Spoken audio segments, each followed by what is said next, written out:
విమాన సర్వీసులు పెద్ద సంఖ్యలో రద్దవుతున్న నేపథ్యంలో ప్రయాణికులు రైళ్లను ఆశ్రయిస్తున్నారు. దీంతో డిమాండ్ను తట్టుకునేందుకు అత్యవసర పరిస్థితుల దృష్ట్యా ఇండియన్ రైల్వేస్ 37 ట్రైన్లకు అదనంగా 116 కోచ్లను జతచేసింది. ఇవి 114 ట్రిప్లకు అందుబాటులో ఉంటాయి. దీనికి సంబంధించిన మరిన్ని వివరాలను ఈ వీడియోలో చూద్దాం. దక్షిణ రైల్వే అత్యధికంగా కోచ్ల సంఖ్యను పెంచింది. చైర్ కార్, స్లీపర్ బర్తులు కలిగిన ఈ కోచ్లు నేటి నుంచి 18 రైళ్లలో ప్రయాణికులను తీసుకెళ్తాయి. ఉత్తర రైల్వే హై డిమాండ్ ఉన్న రూట్లలో నడిచే 8 ట్రైన్లలో 3AC మరియు చైర్ కార్ కోచ్లను యాడ్ చేసింది. పశ్చిమ రైల్వే 2AC, 3AC కోచ్లను 4 సర్వీసుల్లో పెంచింది.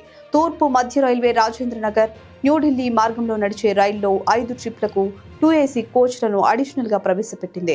ఇవి నేటి నుంచి 10వ తేదీ వరకు రాకపోకలు సాగిస్తాయి. తూర్పు తీర రైల్వే భువనేశ్వర్, న్యూఢిల్లీ సర్వీసుల్లో 2AC కోచ్లను అదనంగా కలిపింది. తూర్పు రైల్వే 3 ట్రైన్లలో 6 ట్రిప్ల కోసం స్లీపర్ కోచ్లను ఎక్స్ట్రా అటాచ్ చేసింది. ఇవి రేపటి నుంచి 8వ తేదీ వరకు అందుబాటులో ఉంటాయి. ఈశాన్య సరిహద్దు రైల్వే 3AC స్లీపర్ కోచ్లను 2 రైళ్లలో 8 ట్రిప్ల కోసం అదనంగా ఏర్పాటు చేసింది. ఇవి ఈ రోజు నుంచి 13వ తేదీ వరకు ఉంటాయి. వీటికి తోడు 4 స్పెషల్ ట్రైన్లను నడుపుతోంది. ఈ ప్రత్యేక రైళ్ల పేరు: 1 గోరఖ్పూర్ ఆనంద్ విహార్ టెర్మినల్ స్పెషల్, ఇక 2వది New Delhi martyr captain Tushar Mahajan Vande Bharat special, ఇక 3వది New Delhi Mumbai central super fast special, ఇక 4వది Hazrat Nizamuddin Thiruvananthapuram super fast special.